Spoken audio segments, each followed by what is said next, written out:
We got Max Holloway versus the Korean Zombie in Singapore. Main card starts at 8 a.m. UFC's really fucking on my sleeping schedule. Let's get with these main cards. We got Junior Tafa versus Parker Porter in a heavyweight starter. I like calling it starters because a lot of these guys are just coming into the UFC, these heavyweight guys, and they always fight Parker Porter, Chase Sherman, or Josh Parisian all the time. It's the same three. And Junior Tafa is going against one of the three in Parker Porter. Obviously, the little brother to Justin Tafa. Justin Tafa has fought Parker Porter, knocked him out. Junior Tafa is a tiny bit different with the wrestling. A little bit better striking, I think, than Justin. But overall, I think Parker Porter will get a win here due to his experience, and I think he does wear on Tafa a little bit. That's how I feel. Yeah, that's exactly what I was going to say. I mean, this dude's fought 22 times, and he's also coming off a win. So I feel like that plays a big role in it as well. And yeah, it's nice to see Junior, but I just think like that experience, that kind of like gritted out kind of fight is going to happen, and Parker's going to just take it. Yeah, I think if Justin Tafa, Junior, oh my God, if Junior Tafa, the brothers are messing me up. If Junior Tafa can implement some wrestling, because his wrestling's all right, I do see a way that he can win this fight. Parker is very open when he does get into these exchanges, and if Junior Tafa can get a nice hit going and then shoot, he could definitely get it and cruise to either a finish or a decision. But overall, this fight isn't really going to propel anyone crazy, And then we got the number one contender fight, basically. Whoever wins this is going to be against Alexa Grasso or Valentina. Definitely the fight of the night, in my opinion. Erin Blanchfield versus Talia Santos in a flyweight spectacle. I cannot wait for this fight. Erin Blanchfield has very underrated striking. We saw that against Jessica Andrade, but obviously her wrestling, her jiu-jitsu is her mainstay of the game. And Talia Santos almost beat Valentina. I mean, was very close to it. She has very selective power shots and can really get inside and cause havoc. Very interested to see what happens. I don't know how to feel about this. Andy, how do you feel? Honestly, I'm going with Blanchfield. I think that Santos is very good. I mean, defensively, not a bad fighter. I mean, has all the skills that you want in a defensive, but yet very powerful fighter. I just think Erin's more slick with it. I think that she's crispier in the combos that she throws, and I think she can mix it up just a little bit better. And I would love to see her fight the Grasso, fight the, Valentinas, because Santos tried. Very close, but I do want to see some new blood in there. Both of us are going to be split with the pick because I think Talia is going to win this just based off of experience. I mean, Erin Blanchfield has been in there with some very tough opponents, but she is 24 and Talia Santos is 30. I've seen a lot more to Talia Santos than Erin Blanchfield, and I think the power shots and Erin Blanchfield is not going to be the one moving forward. I feel like Talia Santos is going to really pressure it, get those power shots in, and cruise to either a decision or a knockout. I don't see Erin Blanchfield being too good off the back foot unless she utilizes her kicks. Her kicks are very underrated, which you don't see with wrestlers. You see wrestlers are very boxing heavy, but she is boxing and kicks oriented. Her head doesn't move that much, which I think Talia Santos will capitalize on. I think Talia Santos wins this and then goes to another title shot, and hopefully she gets it that time. Yeah, I mean, the biggest thing I'm worried about is I think Erin just takes her down. I mean, she averages 3 takedowns? Was it? Yeah, 3 takedowns. 3.7. Yeah, which is crazy. That is a crazy stat. And especially over the fact that she finishes people. Exactly. And the thing is, you look at her significant strikes, brother. I mean, yeah, you talk about her kicks, brother. All to the head. I mean, they're headshots. So, pick one. Or you can get smacked in the head for 3 rounds, or you're going to get taken down and just grappled. I think she does it all. I think she does it well. I would not be surprised if she got a sub, late round 2. Yeah, this is a very close fight. I mean, it's a number one contender fight, in my opinion, for a reason. These two are very talented. I think Talia Santos is going to win. Andy thinks Erin's going to win.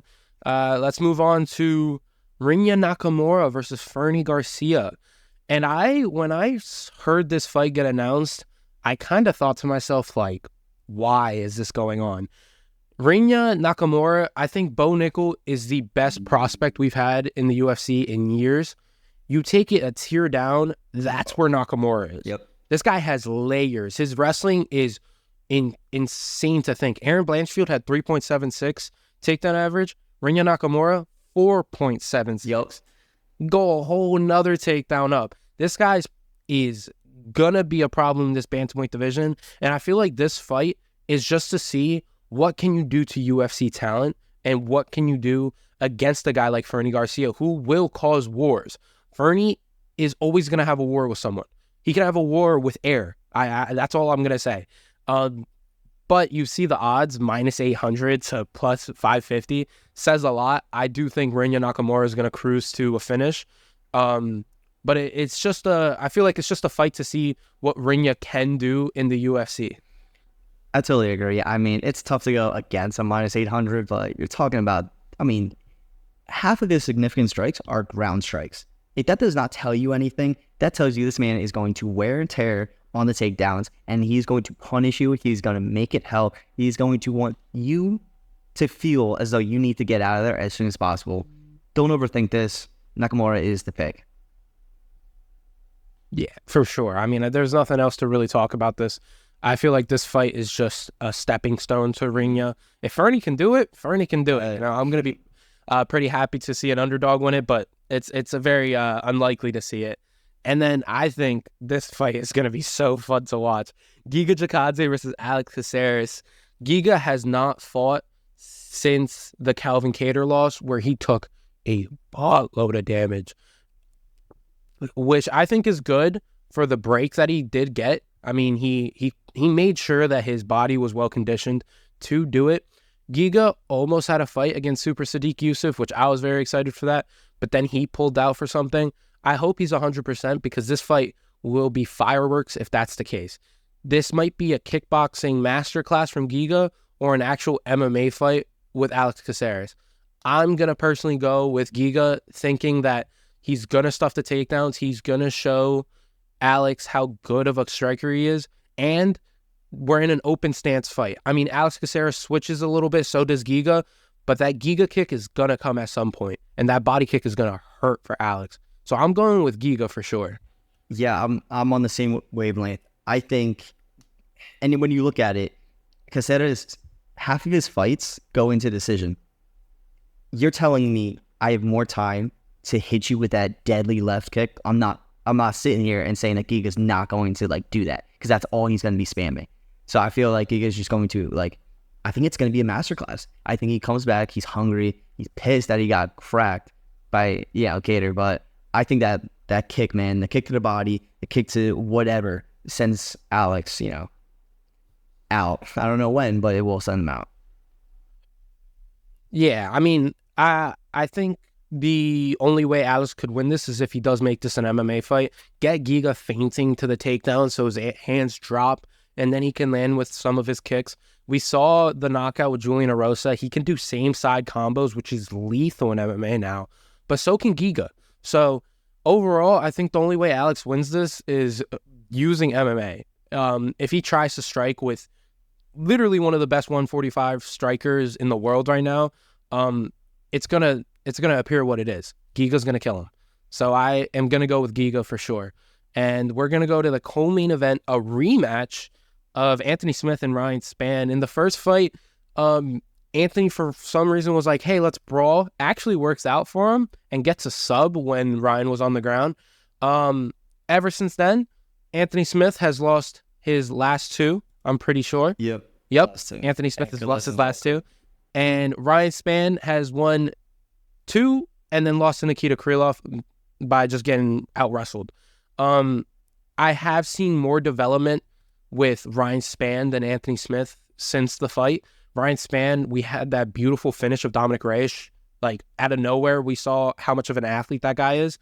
And then was looking very good against Nikita Krylov. Did get him hurt, and then wrestling started to prevail, and Nikita ended up submitting him. But I kind of see Ryan Spann winning this. I have that weird feeling. I don't like how Anthony Smith looks recently. I think a lot of the punches and kicks that he's had to the head is really starting to take a toll on him. He is 35 in this 205 division, and Ryan Spann doesn't hit any softer than Johnny Walker and Magomed Ankalaev. So I do think Ryan Spann takes this. This one's tough for me. I want to go with Spann really bad, but I think Anthony Smith goes back to the basics. You know, he resets the game plan. He says, all right, look, I took 2 L's. And honestly, it's a perfect fight for him. Why not start that winning streak back again with the last person that you beat, right? I think he goes back to basics, doesn't overthink it. He starts wrestling. He starts the clinch combos, all that type of stuff that kind of gets him that leg up on Spann. I'm not going to sit here and say that Spann's not going to be able to knock him out, because that's exactly what can happen. But in saying that, Spann is susceptible to all submissions of any kind. So I think Anthony Smith, again, takes the game plan, simplifies it, and then just implements a wrestling / sub type of fight and makes it dirty. I can see that happening. Another sort of MMA contest, like Giga and Alex. I think Ryan Spann can definitely win this fight based off a jab.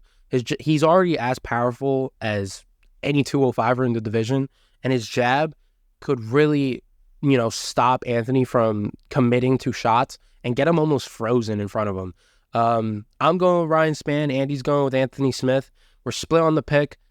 This fight could really go either way. It all depends on, is Anthony Smith out the door? Is 35 too old? Is the damage going to take over at some point? Then we go to the main event. Max Holloway versus Chan Sung Jung, the Korean Zombie. You see the odds. You see how the Korean Zombies looked compared to Max. It's hard not to see a Calvin Kattar 2.0 happening, especially how tough the Korean Zombie is. I hope we get a little brawl going on, but overall, I think Max just drowns him for 4 or 5 rounds until a doctor steps in. He may honestly get to the significant strike number that he holds, and then number 2 in significant strike holders, he holds as well. He's just going to keep adding on to this list that he has. And I think Max Holloway ends up getting either a doctor stoppage or a KO. Yeah, let's not overthink this. I mean, I don't need any stats. I don't need all the numbers. The Bless Express rolls on. And unfortunately, it does look like the Korean Zombie just lost the magic that came with that name, that came with all the fights that he came with. And it sucks. Like, because this could be a way, we start to see the Korean Zombie just leave, And I think all the things with the significant strikes, the records, can he break them? Yeah, sure. I mean, Max has always been a volume guy, so I definitely see a doctor stoppage. The Korean Zombie's a tough motherfucker, so, I mean, he's going to stay in there way too long for his own good, but the Blessed Express, man, it stays true. It rolls on. We're not overthinking this. Yeah, there's no point of overthinking about this pick. Both of us going with Max Holloway. I do think Korean Zombie, after this fight, either retires or tries to take another fight. Maybe gets the winner of Giga and Alex, but I don't see. We don't want to see Giga like 145 division. This 145 division is moving too quickly, and the Korean Zombie cannot really catch up to this. He's gotten really slower and stagnant. He's always been sit there right in front of you, but he's been quick with his head, quick with his hands, but his hands haven't gotten any quicker, and these guys have gotten quicker. So you saw Brian Ortega do it to the Korean Zombie. You saw Volk. I'm seeing another with Max Holloway. Both of us going with Max Holloway. This has been the predictions, the preview to the Singapore card. Both of us basically going with every pick the same except Aaron Blanchfield and also Anthony Smith. Yeah. But overall, just hoping for a good card.